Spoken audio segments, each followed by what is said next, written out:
예전에 제 영상을 어떻게 만드는 건지 물어보시는 분들이 많았습니다. 따로 설명을 드리기도 했는데 오늘은 그걸 정리해서 하나의 영상으로 만들어 봤습니다. 어쨌든 좋아요랑 구독은 눌러주실 거죠?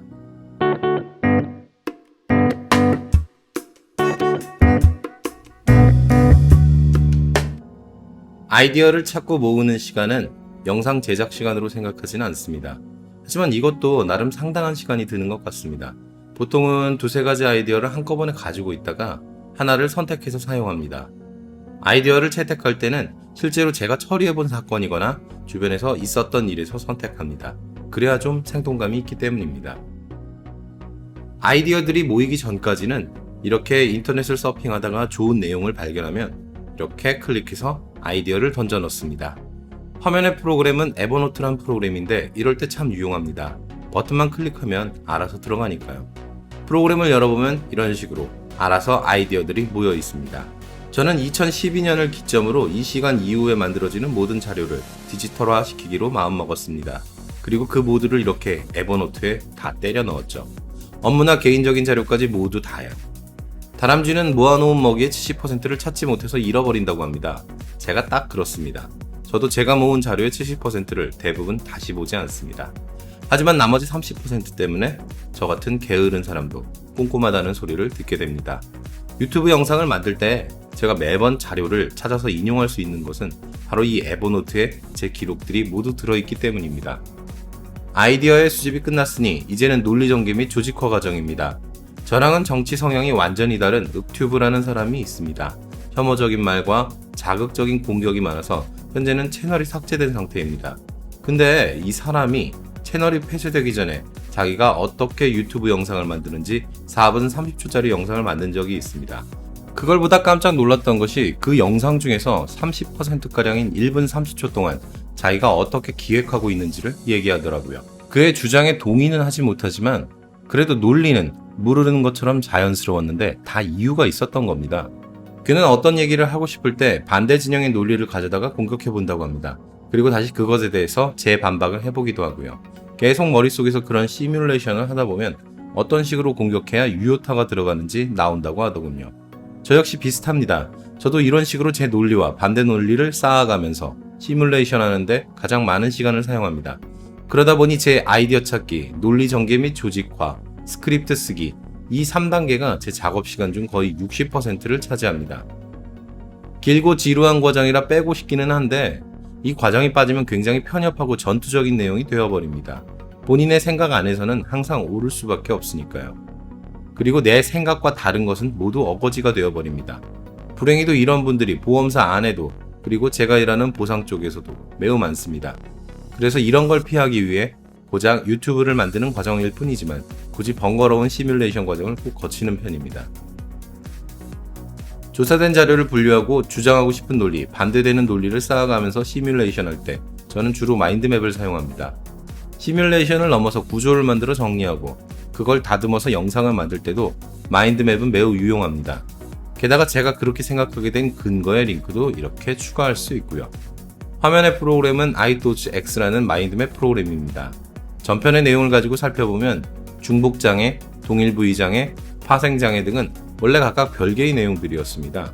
나중에 약관 규정이라고 해서 하나로 정리했을 뿐이죠. 그리고 결국 실제 영상에서는 이 중 중복장애와 파생장애만 사용하게 되었습니다. 어쨌든 그걸 가지고 장애의 합산이라는 하나의 챕터를 만들었고 이걸 설명한 다음 제가 정말 설명하고 싶어 했던 하나의 보험사고를 설명하는 징검다리로 삼았습니다. 이런 식으로 아이디어를 마음대로 흩어놓았다가 다시 배치하고 구조화시키면서 하나의 내용으로 만드는데 마인드맵은 매우 유용합니다. 그리고 이 과정이 잘 끝났다면 대부분 거의 자동적으로 이곳에 요약 정리를 채워 넣을 수 있게 됩니다. 마인드맵을 작성하는 기획 과정이 끝났다면 이제 스크립트를 씁니다.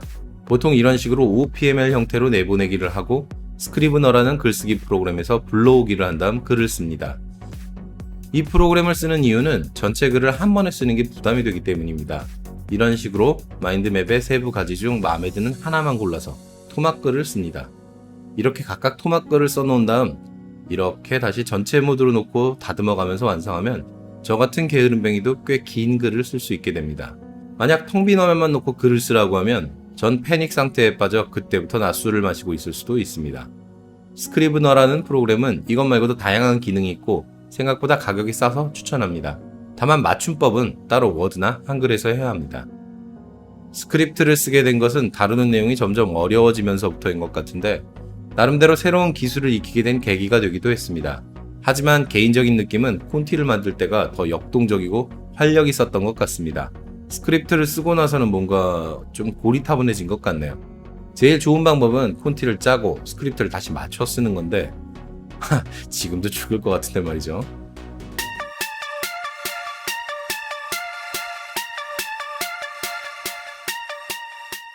많은 분들이 궁금해하셨던 화면은 주로 키노트로 만듭니다.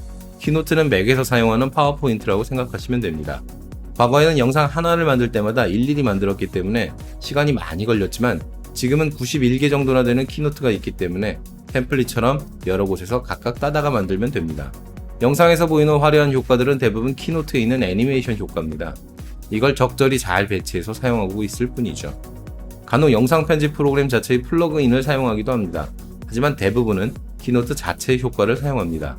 게다가 그렇게 해야 강의를 할 때 따로 강의 자료를 만들지 않아도 되거든요. 어떤 분들이 이미지를 어떻게 만드냐고 물어보시던데 화면의 이미지는 이미지 판매 사이트에서 그냥 구매한 이미지입니다. 그리고 이 뒤편의 말풍선은 미국 만화의 말풍선 이미지를 가져와서 주변부에 눕기를 따서 만든 겁니다. 키노트를 다 만들고 나면 이런 식으로 화면을 동영상으로 내보낸 다음 동영상 편집 프로그램으로 필요한 부분만 잘라내서 사용하면 됩니다. 영상은 만들어졌으니 이제 다음 과정은 녹음입니다. 녹음은 스크립트만 보면서 자연스러울 때까지 반복적으로 읽을 뿐입니다. 제가 유독 신경을 쓰는 것은 녹음 후에 소음을 줄이는 겁니다. 제 사무실이 도로와 맞닿아 있어서 소음이 꽤 심하거든요. 제 영상엔 항상 배경음악이 깔리는데 원래 배경음악을 깔았던 이유가 이 소음을 감추기 위해서였습니다. 하지만 요즘엔 주로 RX7이라는 프로그램을 사용해서 소음을 제거합니다. 한번 보시죠. 소음 제거 테스트를 위한 녹음입니다. 소음 제거 테스트를 위한 녹음입니다. 다만 가격이 상당해서 일반적인 유튜브 용도로는 절대 추천하지 않습니다.